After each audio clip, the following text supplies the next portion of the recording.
ان بے شک اللہ اللہ لا یستحیی نہیں حیا فرماتا شرماتا ان کہ یضربا وہ بیان کرے مثلاً کوئی مثال ما خواہ بعوضتاً مادہ مچھر کی ہو فما یا جو فوقہا اوپر ہے اس کے فاما تو رہے الذین وہ جو آمنو ایمان لائے فیعلمون پس وہ علم رکھتے ہیں انہو کہ بے شک وہ الحق حق ہے من ربہم ان کے رب کی طرف سے واما اور رہے الذین وہ جنہوں نے کفروا کفر کیا فیقولون تو وہ کہتے ہیں ماذا کیا ارادہ کیا اللہ اللہ نے بہذا ساتھ اس مثلا مثال کے یدل وہ گمراہ کرتا ہے بہی ساتھ اس کے کثیرن کثیر کو یعنی کثیر تعداد کو ویہدی اور وہ ہدایت دیتا ہے بہی ساتھ اس کے کثیرن کثیر کو یعنی کثیر تعداد کو وما اور نہیں یدل وہ گمراہ کرتا بہی ساتھ اس کے الا مگر الفاسقین فاسقوں کو ان اللہ بے شک اللہ تعالی لا یستحیی یستحیی کا روٹ ہے یہ حیا کا لفظ اسی سے ہے حیا کرنا شرمندہ ہونا جھجک محسوس کرنا بے شک اللہ تعالی نہیں جھجک محسوس کرتا ان کے یدربا کا روٹ دواد رے بے ہے ضرب کہتے ہیں مارنے کو لیکن جب مثال کے ساتھ آتا ہے تو معنی ہوتا ہے مثال بیان کرنا مثال مارنا نہیں بلکہ مثال بیان کرنا اور مثال بیان کرنا کیا معنی ہے یعنی کسی بات کو اس طرح بیان کرنا کہ اس سے دوسری بات سمجھ آ جائے جیسے اردو میں لفظ ضرب المثل ہے نا ضرب المثل ہے نا اردو میں لفظ کبھی نہیں سنا ضرب المثل کیا ہوتی مثال بیان کرنا ٹھیک ہے تو وہ بھی عربی سے ہی لیا گیا ہے اسی معنی میں استعمال ہوتا ہے مثلاً کوئی مثال اور مثلاً کے ساتھ جو ما آیا ہے تو مثلاً ما کا معنی ہے کوئی سی بھی مثال بعوضتاً جو مچھر کی ہو بعوضتاً کا روٹ ہے بے عین ضاد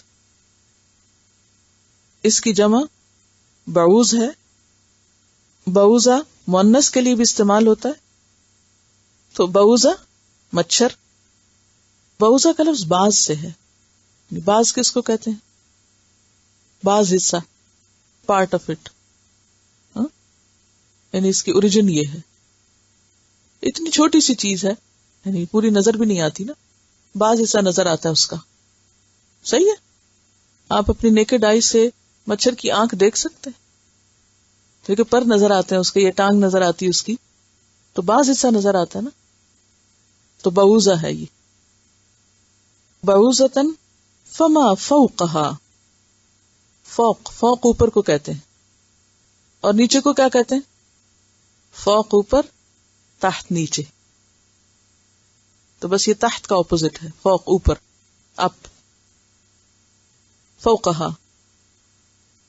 فاما اما جو ہے اس کا معنی ہے رہے یا تفصیل بیان کرنے کے لیے حرف تفصیل کہہ سکتے ہیں آپ اس کو تو یعنی جہاں تک ان لوگوں کا تعلق ہے یعنی یہ معنی دے رہا ہے اما الذین وہ لوگ آمنو جو ایمان لائے فیعلمون پس وہ جانتے ہیں اب کچھ روٹس میں دوبارہ نہیں بتا رہی کیوں اس کا معنی ہے کہ پیچھے گزر چکے ہیں انہو بے شک وہ میں اگرچہ اشارہ مثال کی طرف ہے لیکن اس سے مراد رسول یا قرآن یا اسلام بھی ہو سکتا ہے ہو کی ضمیر ان تینوں کی طرف بھی جا سکتی ہے کہ جو علم والے ہیں وہ جانتے ہیں کہ رسول بالکل سچ ہے، جو ہمیں بیان کر رہا ہے وہ اللہ ہی کی طرف سے آیا ہے، یہ قرآن بالکل سچ ہے، اگر اس میں مچھر کی مثال یا مکھی کی ہے تو اس سے کوئی فرق نہیں پڑتا، یہ اللہ ہی کا کلام ہے، اس میں شک کی ضرورت نہیں۔ انہ الحق، حق کس کو کہتے ہیں؟ سچ، بالکل درست بات، من ربہم، ان کے رب کی طرف سے، وَأَمَّا الَّذِينَ كَفَرُوا، اور رہے وہ لوگ جنہوں نے کفر کیا، فَيَقُولُونَ، تو وہ کہتے ہیں، ماذا اراد اللہ، کیا ارادہ کیا اللہ نے۔ ارادہ یرید، ارادہ کا کیا معنی ہوتا ہے؟ چاہنا، کیا چاہتا ہے اللہ۔ مرید کا لفظ بھی اسی سے، مرید لفظ سنا کبھی؟ فلاں مرید ہے، تو مرید کا کیا معنی ہوتا ہے پھر؟ چاہنے والا، ٹھیک ہے۔ ماذا اراد اللہ، کیا کچھ ارادہ کیا اللہ نے، بہذا، بھی ساتھ، ہذا اس، مثلا مثال کے، یعنی اس مثال بیان کرنے سے اللہ کا مطلب کیا ہے۔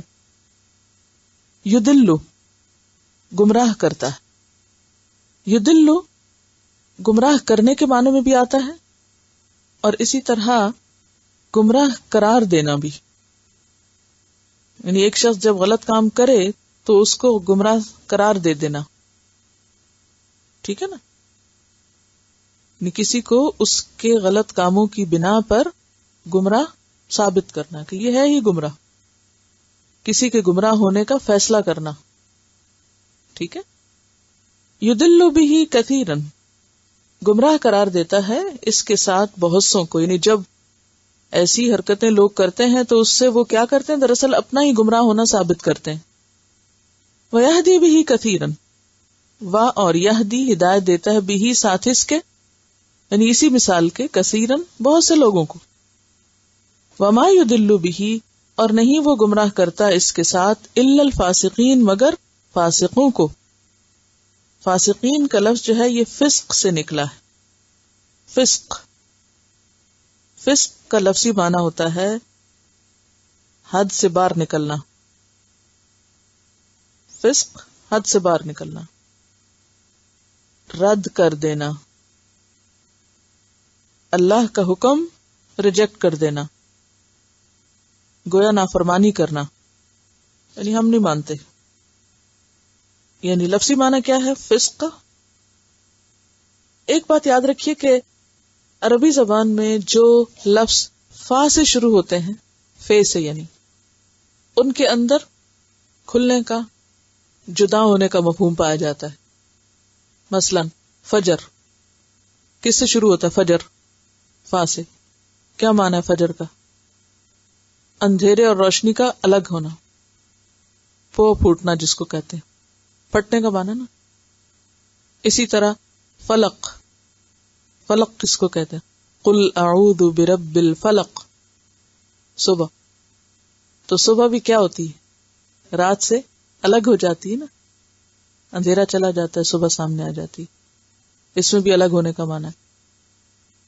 اسی طرح فخر، فخر کرنا، کیا معنی ہوتا ہے فخر کرنے کا؟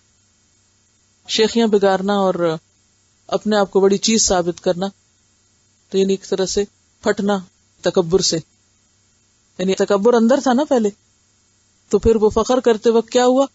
پھٹ پڑا، باہر نکلا۔ اسی طرح فرح، فرح کا لفظ آتا ہے، فرح کا مطلب خوشی۔ اب جب انسان خوش ہوتا ہے تو اس کا منہ کیا ہوتا ہے؟ کھل جاتا ہے نا۔ خوش ہوں ذرا، نہیں منہ بند کر کے خوش ہوں، منہ بند کر کے خوش نہیں ہو سکتے آپ۔ خوش ہونے کے لیے کیا چاہیے ہوتا ہے؟ منہ کھل جاتا ہے آپ کا، اسمائل جب آپ کرتے ہیں۔ تو آپ کو کیوں بتا رہی ہوں یہ باتیں؟ کہ فے سے شروع ہونے والے فعل کے اندر کھلنے، الگ ہونے، جدا ہونے، پھٹنے، الگ الگ ہونے کا مفہوم پایا جاتا ہے۔ صرف اس لیے بتا رہی ہوں تاکہ آپ غور و فکر فرمایا کریں، جب ایسے لفظ پڑھیں تو ہو سکتا ہے کسی وقت آپ کے دماغ میں یہ بات آ جائے اور آپ محسوس کریں گے کہ اس وقت جب ایک بات گہرائی میں جا کے سمجھ آتی ہے نا، باشعور ہونا یہی تو ہے، معاملے کی تہ تک پہنچنا، صرف اوپر اوپر سے نہیں مانا جاننا. تو اس وقت وہ جو دل کی کیفیت ہوتی ہے وہ صرف ظاہری معنی پڑھنے سے نہیں ہوتی. ٹھیک ہے. تو فسق کا لفظی معنی بھی ہوتا ہے نکلنا، خروج، باہر نکلنا. تو جو شخص اللہ کی حدود سے باہر نکلتا ہے، یا جیسے آپ میں سے کوئی شخص اگر لائن سے باہر نکلتا ہے، تو یہ نکلنا کیا ہے؟ الگ ہونا ہے نا. یعنی سارے لوگ ایک سسٹم میں ہیں اور وہ کیا کر رہا ہے؟ الگ ہو رہا ہے. تو اسی طرح فسق جو ہے وہ اطاعت کے اپوزٹ ہے. اطاعت کا کیا معنی ہے؟ اللہ کی بات خوشی سے ماننا. اور فسق کیا ہے؟ اللہ کی بات رد کر دینا، ریجیکٹ کر دینا. اور فاسق سے ملتا جلتا ایک اور لفظ بھی ہے، فاجر، فجر، فجور سے. فجور بھی اسی معنی میں ہی ہے. جو شخص کھلم کھلا گناہ کرے، کھلے گناہ، وہ فجور ہوتے ہیں، یعنی فجور کا ارتکاب ہے. ٹھیک ہے نا. بھاری تو نہیں پڑ گئی باتیں؟ نہ لکھے بے شک، صرف سمجھ لیں. چلیے، تو فاسقین جو نافرمان ہیں، جو اللہ کی حدیں توڑتے ہیں، توڑ کے باہر نکلتے ہیں، جو اپنے آپ کو کسی ڈسپلن کا پابند نہیں بنانا چاہتے، اللہ کی بندگی نہیں کرنا چاہتے، اللہ کے آگے جھکنا نہیں چاہتے، کسی حد کا خیال ہی نہیں رکھنا چاہتے. ان اللہ لا یستحی، بے شک اللہ نہیں شرماتا. کس بات سے؟ ان یضرب مثلا ما، کہ وہ کوئی بھی مثال بیان کرے. کسی بھی مثال کے بیان کرنے سے وہ نہیں شرماتا. اور وہ مثال بعوضۃً، خواہ مچھر جتنی چھوٹی چیز کی ہی کیوں نہ ہو، فما فوقہا، یا اس چیز کی جو مچھر کے اوپر ہے اس کی کیوں نہ ہو، یعنی مچھر سے بھی چھوٹی چیز کی. فَأَمَّا الَّذِينَ آمَنُوا، تو جو لوگ ایمان لے آتے ہیں ان کو تو ماننے میں کچھ مشکل ہی نہیں ہوتی، کیونکہ وہ تو مان گئے اور انہوں نے سب کچھ مان لیا جو بھی اللہ کی طرف سے آیا. مثالیں سن کر ان کا طرز عمل کیا ہوتا ہے؟ فَيَعْلَمُونَ أَنَّهُ الْحَقُّ مِن رَبِّهِمْ، وہ فوراً جان لیتے ہیں کہ یہ سب کچھ سچ ہے، بالکل حق ہے، درست ہے، کیونکہ یہ ان کے رب کی طرف سے ہے. وَأَمَّا الَّذِينَ كَفَرُوا، اور جہاں تک ان لوگوں کا تعلق ہے جنہوں نے کفر کیا، اللہ ہی کو نہیں مانتے، رسول کو نہیں مانتے، قرآن کو نہیں مانتے، تو ایسے انکار کرنے والے لوگ جب قرآن پڑھتے ہیں یا قرآن میں کوئی مثال پڑھتے ہیں تو وہ ان مثالوں کا بھی مذاق اڑاتے ہیں. فَيَقُولُونَ مَاذَا أَرَادَ اللَّهُ بِهَذَا مَثَلًا، تو ان کے دل میں شکوک و شبہات پیدا ہوتے ہیں اور برے برے خیالات آتے ہیں. وہ کہتے ہیں کہ اللہ کا اس مثال کے بیان کرنے سے کیا مطلب ہے، کیوں بیان کی اللہ نے، اس مثال کی کیا ضرورت ہے، اس مثال کا کیا فائدہ ہے. وہ پھر حجت بازی کرتے ہیں، شوشے بازی کرتے ہیں. یدل بہ، وہ گمراہ کر دیتا ہے اسی کے ساتھ. کس کے ساتھ؟ اس کتاب کے ساتھ، یا اس دین کے ساتھ، یا اسی مثال کے ساتھ. کثیرن، بہت سے لوگوں کو. وہ یہدی بھی کثیرا، اور اسی مثال کے ساتھ بہت سے لوگوں کو ہدایت بھی دے دیتا ہے. تو ہی سے مراد یہاں یہ مثال بھی ہو سکتی ہے جس کی طرف اشارہ ہے، یا پھر قرآن اور رسول اور ان سے متعلق چیزیں. اچھا، تو چونکہ نسبت اللہ کی طرف ہو رہی ہے کہ وہ گمراہ کر دیتا ہے، تو پھر لوگوں کا کیا قصور؟ تو اس کا جواب دیا گیا کہ نہیں، سب کو نہیں گمراہ کرتا.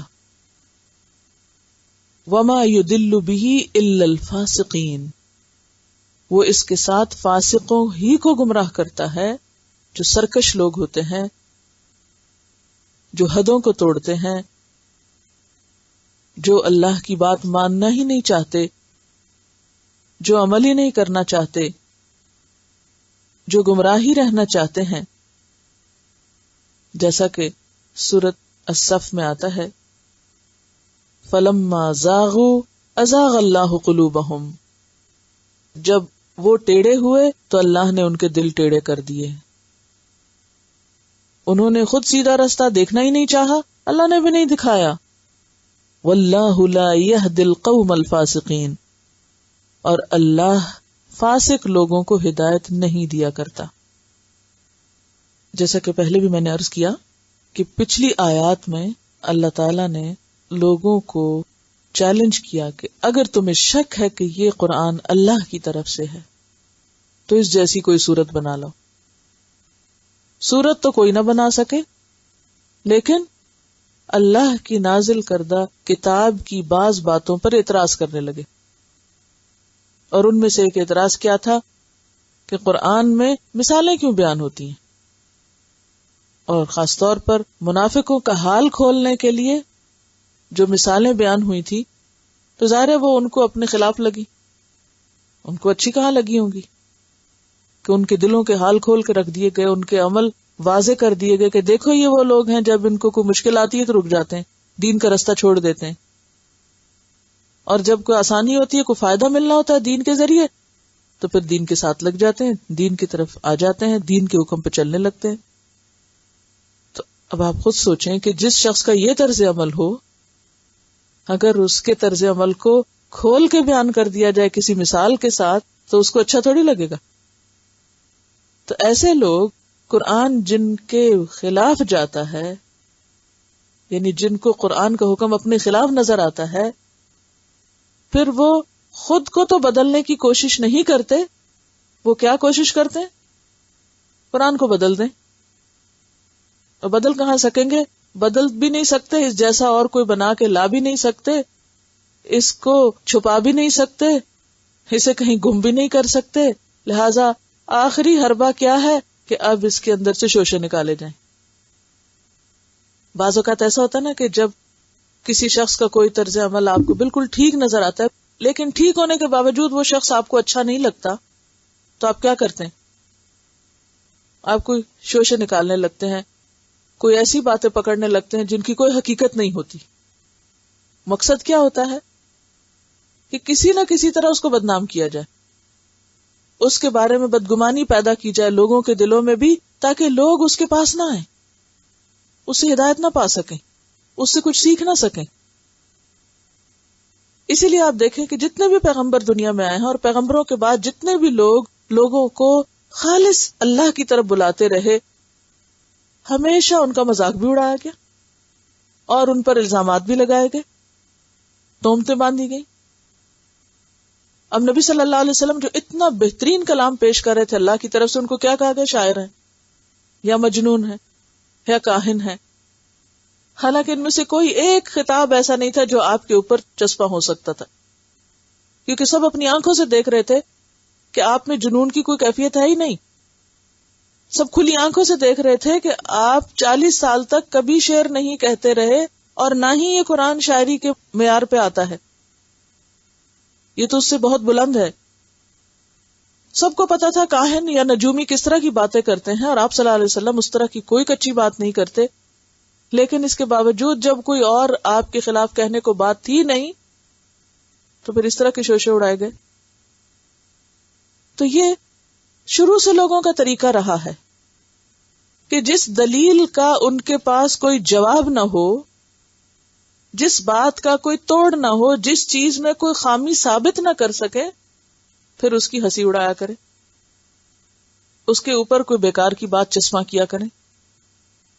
تو یہاں بھی انہوں نے قرآن کی قدر و قیمت کم کرنے کے لیے اعتراض شروع کر دیے کہ جب کوئی قرآن کی بات کرے گا تو ہم کہیں گے اچھا وہ قرآن جس میں مکھی کے بارے میں لکھا ہوا ہے، دیکھو ذرا یہ اتنی بڑی کتاب ہے، کہتے ہیں اللہ کی کتاب ہے، مکھی کی بات لکھی ہوئی، دیکھو اس میں کتے کے بارے میں بھی لکھا ہوا ہے، دیکھو اس میں گدھے کا ذکر بھی آتا ہے، دیکھو اس میں تو ہاتھی کے نام سے ایک سورت ہے، گائے کے نام سے ایک سورت ہے. کہہ سکتے ہیں نا لوگ، بظاہر دیکھنے کو تو یہ بات بالکل صحیح لگتی کہ ہاں واقعی یہ سب کچھ ہے قرآن میں، لیکن کسی نے یہ بھی سوچا کہ کیوں ہے یہ سب کچھ، کس کانٹیکسٹ میں کہا گیا، کتے کا حال کس کے اوپر چشمہ آتا ہے اور گدھا کس کو کہا گیا. ہاں؟ اور ہاتھی والوں کے ساتھ کیا ہوا تھا؟ اور گائے جس کی لوگ پوجا کرتے تھے اس کو جب ذبح کیا گیا تو پھر کیا نتیجہ نکلا؟ ہاں، یہ تو نہیں دیکھتے کہ ان چیزوں کا ذکر آیا کیوں ہے، لیکن آؤٹ آف کانٹیکسٹ ان چیزوں کو مثال بنا کر وہ قرآن کی قدر و قیمت کم کرنا چاہتے تھے، اور یہ حربہ ہمیشہ حق کے خلاف استعمال ہوتا رہا ہے. تو اس پر اللہ تعالیٰ نے کیا فرمایا؟ ان اللہ لا یستحی، اللہ بالکل نہیں شرماتا، اللہ کو کوئی جھجک نہیں، ان یضرب مثلا، کہ وہ کوئی بھی مثال بیان کرے، مثلا ما، کسی بھی قسم کی کوئی مثال بیان کرتے ہوئے اللہ تعالیٰ بالکل نہیں جھجکتا، اور نہ ہی اس کی شان میں یا اس کے کلام کی شان میں کوئی فرق آتا ہے، ہرگز نہیں. اور پھر تم مچھر کی بات کرتے ہو، اللہ تو اس سے بھی نہیں شرماتا کہ مچھر کے اوپر جو بہت ہی ایک نقطے برابر چھوٹی سی جون بیٹھی ہوئی ہے اس کے پروں پر، اس کی بھی مثال بیان کرے. مچھر تو پھر بڑی چیز ہے. مچھر کے پر کے اوپر جو جاندار ہے اس کا بھی پورا سسٹم اللہ نے بنا رکھا ہے، اللہ تو اس کی مثال بھی بیان کر دے گا. بتاؤ پھر تم کیا کرو گے؟ تم سمجھتے ہو مچھر حقیر چیز ہے، یا اس کے اوپر بیٹھی ہوئی چیز حقیر ہے؟ یہ تمہیں حقیر نظر آتی ہے. اگر تم جانتے کہ مچھر کیا چیز ہے یا مکھی کیا چیز ہے یا مکھی کے کیا کام ہے. قرآن پاک میں شہد کی مکھی کا ذکر بھی آتا ہے اور گندی مکھی کا ذکر بھی آتا ہے، لیکن اگر آپ صرف ایک مکھی کا جو کام ہے یا کارنامہ ہے اور جو کچھ وہ بناتی ہے شہد کی شکل میں اگر تم دیکھ لو تم حیران ہو جاؤ. تم نے دیکھا ہی نہیں اے لا علم لوگو، نا سمجھ لوگو، تمہیں پتا ہی نہیں کہ یہ حقیر سی مخلوق تمہارا کیسا کام خراب کرتی. آپ کو معلوم ہے کہ مچھر سے جو بیماری پھیلتی ہے ملیریا کی، اس سے تقریباً دنیا میں ہر سال 20 لاکھ موتیں ہو جاتی ہیں، جو کسی حادثے یا کسی ہارٹ اٹیک یا کسی جنگوں میں بھی نہیں ہوتی. یہ اتنی حقیر سی مخلوق ایسی تمہارے لیے جان لیوا ثابت ہوتی ہے. تو گویا اللہ کی یہ ایک مخلوق جو بظاہر حقیر نظر آتی ہے دراصل بہت زبردست طاقت رکھتی ہے. مچھر کہنے کو تو معمولی چیز ہے، لیکن یہ قدرت کے منیچرائزیشن آرٹ کا ایک اعلیٰ نمونہ ہے. مچھر رات کے اندھیرے یا روشنی میں اپنے مقررہ ہدف تک پہنچنے کے لیے پرواز کی اعلیٰ صلاحیتوں سے لیس ہوتا ہے. ان کے 4 پر ہوتے ہیں.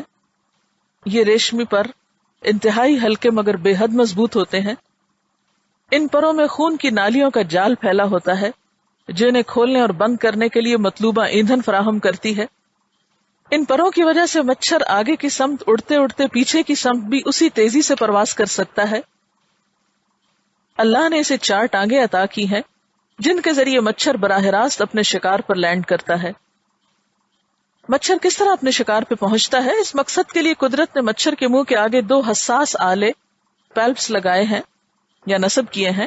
یہ آلے ہمارے جسم میں کیمیائی اجزاء کو محسوس کر لیتے ہیں اور سانس کے ذریعے خارج ہونے والی کاربن ڈائی آکسائڈ کو سونگھتے ہوئے مچھر کو اس کے شکار تک پہنچاتے ہیں. رات کے اندھیرے میں وہ انہی آلات کی مدد سے ہماری جلد پر پھیلی ہوئی خون کی باریک نالیوں میں سے کسی ایک نالی کو خون پینے کے لیے منتخب کر لیتا ہے. مچھر خون نہیں پیتا، خون صرف مچھر کی مادہ پیتی ہے تاکہ انسانی خون سے پروٹین حاصل کر سکے، اور اس کے پیٹ میں موجود انڈے اسی پروٹین سے نشو و نما حاصل کرتے ہیں. مچھر کی آنکھ میں 6 کونے والے ہزاروں عدسے ہوتے ہیں جو مچھر کو کسی بھی چیز کے لاتعداد زاویوں اور رنگوں سے آگاہ کرتے ہیں. اب آپ دیکھیے کہ مچھر خون چوستا کیسے ہے. سب سے پہلے وہ اپنے ہونٹ کے ذریعے صحیح جگہ کو تلاش کرتی کہ مجھے کہاں ڈنگ لگانا ہے. یہ بالکل ایسے جیسے انجیکشن لگانے کا مرحلہ ہوتا ہے نا، کہ خاص طور پر اگر رگ کے اندر لگنا ہو تو وہ ٹٹول کے دیکھتے ہیں اچھا کہاں سوئی ڈالنی ہے. اچھا پھر اس کے بعد کیا ہوتا ہے کہ اس کے جو جبڑے ہیں اگلے وہ اتنے شارپ ہوتے ہیں جیسے چاقو ہوتا ہے، اور اس کو آگے پیچھے کر کے کھال کاٹتا ہے، وہ آپ کی سکن کو کٹ کرتی ہے. پھر ایک شیٹ کے اندر اس کا ڈنگ ہوتا ہے، وہاں سے نکال کے وہ کٹی ہوئی جگہ کے اندر ڈالتی ہے،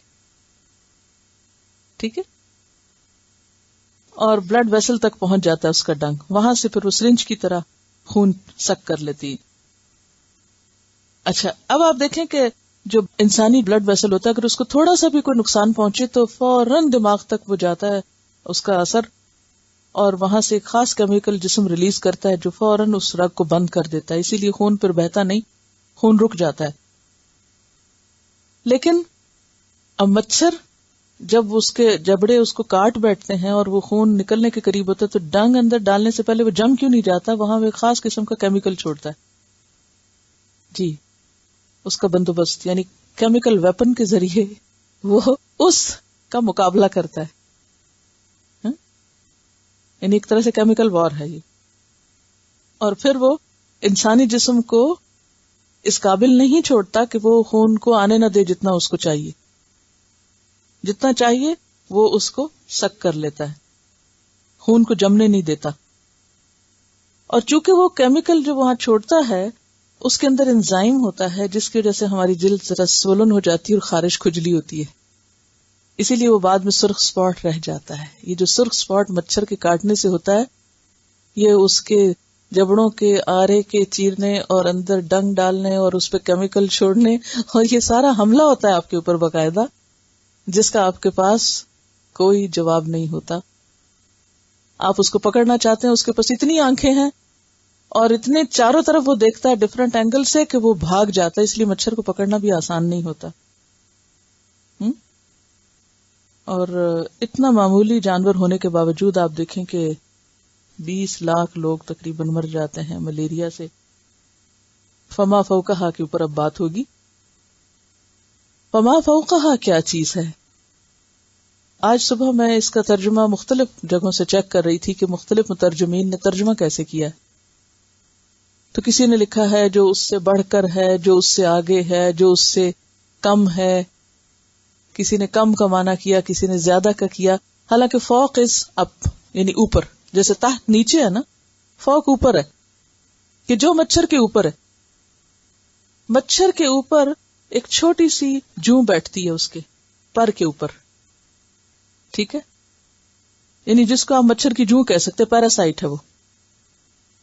اچھا، یہ پیراسائٹ جو نقطے برابر ہوتا ہے اس کا بھی پورا سسٹم ہے اپنا، ریسپریٹری اور ڈائجسٹو اور سرکولیٹری پورا سسٹم ہے اس چھوٹی سی جوں کا۔ فما فوقہا جو مچھر کے اوپر ہے، اور اللہ نہیں شرماتا کہ وہ اپنی کسی بھی مخلوق کا بیان کرے، خواہ وہ مچھر ہی کیوں نہ ہو۔ تم سمجھتے ہو مچھر کو معمولی چیز ہے، حقیر چیز ہے، دیکھو مچھر کس طرح تخلیق ہوتا ہے اور کس طرح وہ انسان کے اوپر حملہ آور ہوتا ہے اور کس طرح وہ اپنا کام کر لیتا ہے اور کس طرح وہ لاکھوں انسانوں کی موت کا سبب بھی بن جاتا ہے۔ اور مچھر تو پھر مچھر ہے، بعض حصہ اس کا نظر آتا ہے، اس کے اوپر جو چیز بیٹھی ہے اس کا تو بعض بھی نظر نہیں آتا آپ کو، لیکن وہ بھی ایک پورا پرفیکٹ لیونگ تھنگ ہے۔ اور کس طرح اس کا بھی پورا سسٹم ہے۔ اللہ کو اس چھوٹی جوں کی مثال بیان کرتے ہوئے بھی کوئی جھجک نہیں ہے، کیونکہ وہ اس کی کریشن ہے۔ اتنی چھوٹی چیز جو تمہاری آنکھ نہیں دیکھ سکتی، اس کے اندر اتنے سسٹم اس نے بنا دیے، وہ کتنے کمپلیکیٹڈ سسٹم ہوں گے، وہ کہاں بنے ہوئے ہیں، کہاں ہیں وہ سارے، سوچئے ذرا۔ یعنی منیچرائزیشن کا وہ جو آرٹ ہوتا ہے، کیا آرٹ ہوتا ہے بندوں کا، اللہ تعالیٰ نے اتنی چھوٹی سی چھوٹی چیز میں اپنے پورے سسٹم ڈال دیے ہیں جس کے سامنے انسان بالکل عاجز ہے۔ تو قرآن معجزہ ہے، تو اسی طرح قرآن کے اندر جو کچھ بیان ہوا وہ بھی ایک معجزہ ہے۔ تو اتنی زبردست چیز بنانے والا بھلا کیوں شرمائے کہ وہ اس کی مثال بیان کرے، اس کی یا اس سے بھی چھوٹی کسی چیز کی، ٹھیک ہے۔ تم سمجھتے ہو کہ اللہ کی بنائی ہوئی چیزوں میں سے کچھ بیکار ہے؟ نہیں، کوئی چیز نکمی قدرت کے کارخانے میں، ہر چیز کا ایک مقام ہے۔ آپ کو معلوم ہوگا کہ کینیڈا میں ایک علاقے میں جب مچھروں کو بالکل ختم کر دیا گیا تھا تو اس سے اس علاقے میں ایسی بیماری اور ایسی مشکل پیدا ہوئی کہ انہیں دوبارہ لا کے بریڈ کرنا پڑا اور وہاں مچھروں کو چھوڑنا پڑا. تو بات یہ ہے کہ تم سمجھتے ہو کہ اللہ کی بنائی ہوئی چیزیں حقیر ہیں، یا ان کی اگر کوئی مثال قرآن میں دے دی جائے تو یہ کوئی فضول بات ہو گئی؟ ہرگز بھی نہیں. یہ تم کم علم ہو، کم عقل ہو، اسی لیے تم یہ شوشے بازی کرتے ہو.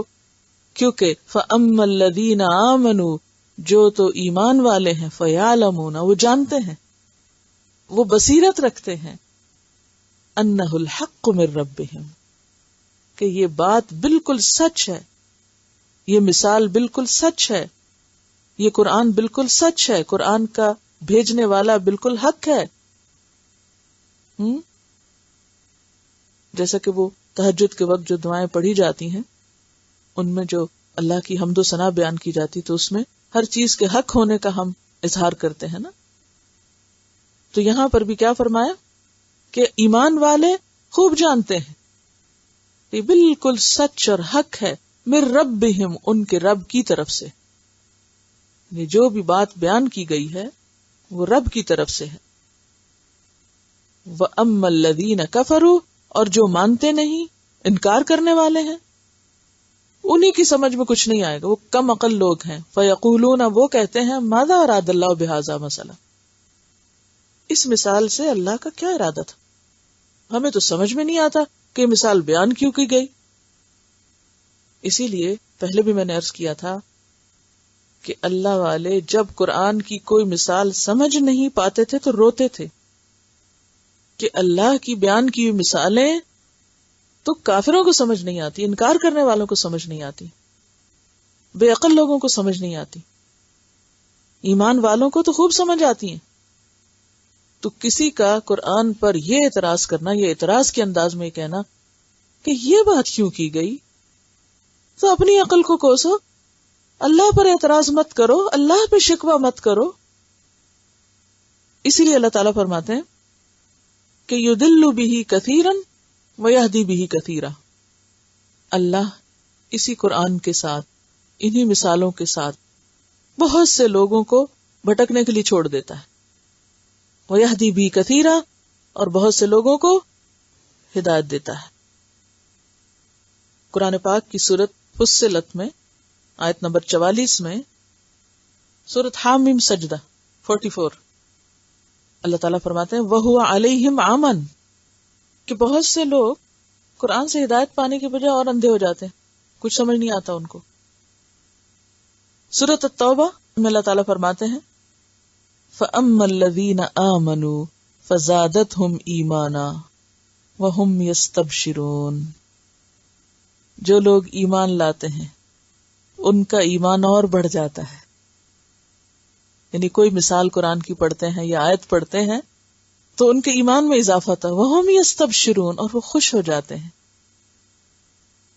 وَأَمَّا الَّذِينَ فِي قُلُوبِهِمْ مَرَضٌ، تو لیکن وہ لوگ جن کے دلوں میں بیماری ہے، منافقت ہے، فَزَادَتْهُمْ رِجْسًا إِلَى رِجْسِهِمْ، تو وہ ان کی گندگی پر گندگی میں اور اضافہ کرتی. یعنی بیمار دل کو اچھی غذا کیا کرتی، یعنی جس شخص کو ہارٹ پرابلم ہو اس کو آپ اچھی سے اچھی غذا دیں، بلکہ اچھی غذائیں ان کے لیے موت کا سبب ہو جاتی. تو اسی طرح جن کے دلوں میں نفاق ہے ان کو اچھے سے اچھا کلام فائدہ دینے کی بجائے ان کی بیماری میں اور اضافہ کر دیتا ہے. فَزَادَتْهُمْ رِجْسًا إِلَى رِجْسِهِمْ وَمَاتُوا وَهُمْ كَافِرُونَ، وہ اسی حالت میں مر جاتے ہیں کہ وہ انکار کرنے والے ہوتے ہیں. تو بات یہ ہے کہ یہ قرآن کس کو ہدایت دیتا ہے؟ اسی کو جو طلب رکھتا ہے، جو چاہتا ہے، جو اس پر ایمان رکھتا ہے، جو اس میں شک نہیں کرتا، جو اس کو اللہ کی طرف سے سمجھتا ہے اور جو اس سے ہدایت پانا چاہتا ہے. اس کے بارے میں سورۃ محمد میں فرمایا وَالَّذِينَ اهْتَدَوْا زَادَهُمْ هُدًى وَآتَاهُمْ تَقْوَاهُمْ، کہ وہ لوگ جو ہدایت پانا چاہتے ہیں ان کو اور زیادہ ہدایت مل جاتی، اللہ ان کی ہدایت میں اور اضافہ کر دیتا ہے اور ان کو ان کا تقوی عطا کر دیتا ہے. ساری بات کس کی ہے پھر؟ طلب کی. طلب کی.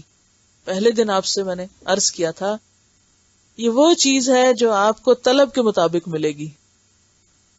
جتنے آپ سچے ہوں گے اس کو لینے میں اتنی ہی زیادہ آپ کو ملتی چلی جائے گی. کیونکہ جب آپ کے دل میں تڑپ ہوگی نا، یا اللہ مجھے سیکھنا ہے، بس مجھے ہر قیمت پر اس کو پانا ہے، مجھے لینا ہے، تو اللہ تعالیٰ بھی ویسے ہی دروازے کھولتا جائے گا. اور اگر آپ ڈاواں ڈول ہوئے، فلما اضاء لهم مشوا فيه واذا اظلم عليهم قاموا، مشکل آئی تو رک گئے، چھوڑ دیا، آسانی ہوئی تو چل پڑے، تو پھر تو نہیں بات بنے گی. اس کتاب اور اس کا علم پانے کے لیے آپ کو سب سے زیادہ سچا ہونا پڑے گا. اپنے اندر تڑپ لانی پڑے گی، یا اللہ بس مجھے چاہیے یہ، مجھے دے دے تو یہ. تو ہر چیز سمجھ بھی آتی جائے گی اور مزید راستے کھلتے چلے جائیں گے انشاءاللہ. کیونکہ یہ اللہ کا وعدہ ہے، والذین اہتدوا، جو ہدایت پانا چاہیں گے، زادہم ہدا، ان کی ہدایت زیادہ کر دے گا. جتنی جتنی طلب ہوگی اتنا اتنا دیتا جائے گا. وآتاہم تقواہم، کیونکہ جہاں چاہت ہوتی ہے نا وہاں انسان ہر طرح کی قربانی کر لیتا ہے. وہاں انسان اپنی نیند چھوڑ سکتا ہے، وہاں کھانا چھوڑ سکتا ہے، وہاں اپنی دل پسند چیزیں چھوڑ سکتا ہے، وہاں اپنی ہر چیز پھر وہ چھوڑ سکتا ہے اس کے لیے. اور نہ صرف یہ کہ وہ پسند کی چیزیں چھوڑ سکتا ہے، بلکہ اس کے راستے میں آنے والی تکلیفوں کو بھی خندہ پیشانی سے لیتا جاتا ہے. ان کی بھی پرواہ نہیں کرتا، ان پر بھی وہ ہائے ہائے نہیں کرتا. کیونکہ سب سے قیمتی چیز ہے نا اس زمین پر یہ. ویسے تو سب کچھ اللہ کا بنایا ہوا، وہ مخلوق ہے اللہ کی، لیکن یہ اللہ کا کلام ہے. ہر چیز کریشن ہے، لیکن یہ کریشن نہیں ہے، یہ اس کا کلام ہے. اس کا کلام کوئی معمولی چیز نہیں ہے یہ. یعنی اس زمین پر جتنی بھی چیزیں آپ کے سامنے، ان سب میں بہترین چیز ہوا خیر مما یجمعون، یہ اللہ کا کلام ہے. اب اگر اس سے کم چیزوں کے پیچھے تو ہم بھاگیں، یہ بھی مل جائے، وہ بھی مل جائے، وہ بھی مل جائے، اور اس کی پرواہ نہ کریں، اس کو پیٹ پیچھے ڈال دیں، اچھا جب وقت ملے گا زندگی میں کر لیں گے، تو پھر کیسے ملے گا یہ؟ پھر نہیں ملتا نا، پھر وہ پیچھے سے پیچھے چلا جاتا ہے، پھر رہ ہی جاتا ہے، پھر خالی ہاتھ ہی جاتے ہیں آگے. قیمتی چیزیں یہ تو سونے چاندی سے بہتر ہے، مال و دولت سے بہتر ہے، دنیا کی ہر چیز سے بہتر. جو اس کی قدر پہچانے گا اور جو اس کی طلب رکھے گا، اللہ اس کے لیے ضرور راستے کھولے گا. اسی لیے کیا فرمایا؟ یضل بہ کثیرا ویہدی بہ کثیرا، بہت سے لوگوں کو اسی کتاب کے ذریعے وہ راستے دکھاتا ہے، ہدایت دیتا جاتا ہے. وما یضل بہ الا الفاسقین، اور وہ اگر گمراہ کرتا ہے تو نافرمان لوگوں کو، جو اس کو ریجیکٹ کر دیتے ہیں، جو اس کو چھوڑ دیتے ہیں، جو اس کو الگ کر دیتے ہیں، انہی کو پھر بھٹکاتا ہے. کیونکہ بات یہ نا کہ جو ریجیکٹ کر دیں، رد کر دیں، چھوڑ دیں، اس کو ترجیح نہ دیں اور چیزوں کو دیں، پھر وہ کیوں دے ان کو؟ سورۃ فصلت آیت 17 میں اللہ تعالیٰ فرماتے ہیں وَأَمَّا ثَمُودُ فَهَدَيْنَاهُمْ، سمود کو ہم نے ہدایت دی تھی، ہم نے ان کو راستہ دکھایا تھا. فَاسْتَحَبُّوا الْعَمَىٰ عَلَى الْهُدَىٰ، تو انہوں نے ہدایت پر اندھا رہنے کو ترجیح دی. انعمت علیہم بننے کی بجائے ضالین بننا پسند کیا، علم کے راستے پہ آنے کی بجائے لا علم رہنا پسند کیا. نہیں پتہ ہی نہ ہو تو بہتر ہے، اندھیرے میں ہی رہیں، نہ پتہ ہوگا اور ہم بہانہ کر دیں گے پتہ ہی نہیں تھا. تو انہوں نے اس کو ترجیح نہیں دی، اس کو پرائرٹی نہیں دی، اور چیزوں کو ترجیح دی، دنیا کو دی، تو لہٰذا وہ اندھے ہی بنے رہے. تو یاد رکھیے 4 سبب سے ہدایت ملتی ہے. اب ہم یہ نہیں کہہ سکتے اللہ نہیں ہدایت دیتا، اللہ بہت سو کو دیتا ہے، لیکن کس کو دیتا ہے اس کے لیے 4 چیزیں ضروری ہیں. نمبر 1، قرآن اور سنت سے مضبوط تعلق، کیونکہ نبی صلی اللہ علیہ وسلم نے فرمایا ترکت فیکم امرین لن تدلوا ما تمسکتم بہما، میں تم میں 2 چیزیں چھوڑ کے جا رہا ہوں، ہرگز نہیں گمراہ ہوگے، دالین میں نہیں شامل ہوگے جب تک تم ان دونوں کو مضبوط پکڑ کے رکھو گے. تو ہدایت پانے کے لیے سب سے پہلی چیز قرآن و سنت کو مضبوط پکڑنا، اس میں حجتیں اور شوشے نہیں نکالنا بلکہ اس کو لے لینا، اٹھا لینا.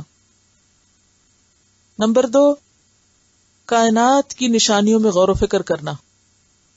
اس سے بھی انسان کو اللہ کا قرب ملتا ہے. آنکھیں بند کر کے نہیں چلنا، جیسے قرآن پاک میں آتا ہے نا کہ کتنی ہماری نشانیاں جو بکھری ہیں اور بہت سے لوگ ان سے منہ موڑ کے چلے جاتے ہیں، دیکھتے ہی نہیں، نہ آسمان دیکھتے ہیں، نہ زمین دیکھتے ہیں، نہ ستارے دیکھتے ہیں، نہ درخت دیکھتے ہیں، دیکھتے ہی نہیں چیزوں کو اللہ کی. تو قدرت کی نشانیوں کو دیکھنا عبادت ہے، غور و فکر عبادت ہے، کیونکہ اس سے اللہ کی محبت دل میں آتی اور اس سے دل کھلتا ہے، ہدایت ملتی انسان کو، یا وہ سبب بن جاتے ہیں. جیسے آپ کو معلوم ہے حضرت ابراہیم علیہ السلام نے جب ستارہ دیکھا تو کہا یہ میرا رب ہے، پھر کہا نہیں یہ نہیں رب ہو سکتا ہے، تو ڈوب گیا، رب ڈوب نہیں سکتا. چاند دیکھا، پھر کہا نہیں، پھر سورج دیکھا یہ تو سب سے بڑا، پھر کیا کہا یا اللہ اگر تو مجھے ہدایت نہیں دے گا تو میں تو ضرور گمراہ ہو جاؤں گا. پھر اللہ نے دے دی نا. تو جو شخص بھی کائنات میں غور و فکر کرتا ہے وہ اپنے رب کو پانے کی کوشش کرتا ہے، اللہ اس کے لیے رستے کھول دیتا ہے. اور جو پھیلی ہوئی کائنات ہے یہ ہم سب انسانوں کے لیے ہدایت کا ایک ذریعہ بنی ہوئی ہے، کیونکہ عالمین ہے نا، یہ بنانے والے کی پہچان کرا رہی ہے. تیسری چیز دعاؤں کی کثرت. جہاں اٹکیں، جہاں بھٹکیں، جہاں پھسلیں، فوراً مانگے اللہ سے، اللہ مجھے تو پتہ ہی نہیں تو کیا چاہتا، مجھے وہ بتا جو تو چاہتا ہے. اور چوتھی چیز ہے نیک لوگوں کی مجلسیں، مجالست الصالحین، علم کی مجلسیں، دین کی محفلیں، اچھے لوگوں کے پاس بیٹھنا، ایسی جگہوں کو وزٹ کرنا، دیکھنا، ایسے لوگوں سے ملنا. جیسے آپ دیکھیں کہ یہاں پر کتنی مسجدیں ہیں، کیسے کیسے سپیکرز آتے ہیں، کیسی کیسی کانفرنسز ہوتی ہیں، لیکن بہت سے لوگ پرواہ نہیں کرتے، جاتے ہی نہیں.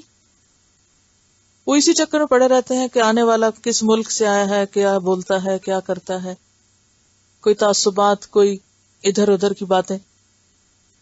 جگہ تو موجود ہے نا، پتہ بھی ہوتا ہے کہاں کہاں کیا ہو رہا ہے، نہیں تو پتہ کرنا چاہیے، خود بھی اور بچوں کو لے کے پہنچنا چاہیے.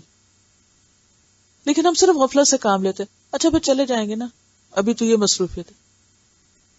بس اپنی من پسند کی پارٹیز ہو رہی ہیں، کھانا پینا ہو رہا ہے، سیر تفریح ہو رہی ہے. کبھی ایسی بھی تو سیر تفریح ہو نا کہ جس میں کچھ سیکھنے کو ملے. جب ہم ایسی مجلسوں میں جائیں گے ہی نہیں، جب مسجد میں جائیں گے ہی نہیں، جب کسی علم کی مجلس میں بیٹھیں گے ہی نہیں، جب کسی علم والے کو سنیں گے ہی نہیں، کہاں سے رستہ مل سکتا ہے؟ نہ خود قرآن کھولتے ہیں، نہ کائنات کو دیکھتے ہیں، نہ مانگتے ہیں، نہ ایسی مجلسوں میں جاتے ہیں، تو پھر کہتے ہیں اللہ ہی ہدایت نہیں دیتا ہمیں، اللہ ہی نہیں چاہتا ہم سیدھے ہوں. وہ چاہے گا تو ہمیں رستہ دکھا دے گا. آپ خود کچھ بھی نہ کرو تو وہ زبردستی تھوڑی دے گا. ہدایت وہ چیز ہے جو طلب کرنے سے ملتی ہے، جس کا تعلق چاہت سے، آپ کی چاہت دیکھی جاتی ہے. تو اللہ فاسقوں کو ہدایت نہیں دیتا. ہمیں کوئی حق نہیں کہ ہم اللہ کے فیصلوں، اللہ کی تخلیق اور اللہ کے کلام پر اعتراض کریں. ہم سوال تو کر سکتے ہیں کہ اس کی کیا حکمت ہوگی، اس کے پیچھے کیا غرض ہوگی، لیکن یہ نہیں کہہ سکتے کہ یہ کیوں ہے، یہ کیوں کہا، اس کی کیا لاجک ہے، یا اس کا تو کوئی مطلب سمجھ میں نہیں آتا، یا اس کو کسی بھی طرح حقیر سمجھیں، چھوٹی چیز سمجھیں. اس کا ہمیں حق نہیں. لا علمی کا علاج کیا ہے؟ علم حاصل کرنا. نہیں پتا جان لیں، لیکن یہ نہیں کہیں کہ it makes no sense, it doesn't make any sense. اللہ کی کسی کریشن کے بارے میں ہم یہ نہیں کہہ سکتے کہ اس کی کوئی سینس نہیں، اس کے پیچھے، یا اس کا کوئی مقصد نہیں، یا یہ تو ایسے یوز لیس ہے، یا اس کا کوئی کلام، ایون اس کے فیصلے جو ہماری ذات کے بارے میں یہ کسی بھی چیز کے بارے میں ہوتے ہیں جن کی حکمت ہمیں سمجھ میں نہیں آتی. جیسے کوئی فوت ہو جاتا ہم کہتے ہیں فلاں ہی کیوں, کسی پہ کوئی مصیبت ہے ہم پر ہی کیوں, ہمارے ساتھ ہی ایسا کیوں, ماذا اراد اللہ بہذا مسئلہ, یہ سب اسی کیٹیگری میں آ جاتا ہے. اس میں محتاط ہونے کی ضرورت ہے. فاسق کا مطلب ہوتا ہے حد سے نکلنے والا. آپ نے ہر جگہ پر غور کرنا ہے کہ کہاں کہاں آپ لمٹس کراس کر رہے ہیں, کہاں کہاں حد توڑ رہے ہیں. اور اس میں چھوٹی چھوٹی چیزیں بھی آ جاتی ہیں, مثلا پارکنگ کرنا ہی ہے تو آپ اپنی صحیح جگہ پر پارک کریں, وہاں حدیں نہ توڑیں. کسی کی گاڑی کے پیچھے نہ گاڑی کھڑی کریں. اب گاڑی کے پیچھے گاڑی کھڑی کر کے خود ہم نماز شروع کر دیتے ہیں اور دوسرے لوگ تکلیف اٹھاتے ہیں. اسی طرح ٹریفک لائٹ کو توڑنا بھی ایک طرح سے حد توڑنا ہے. ٹھیک ہے,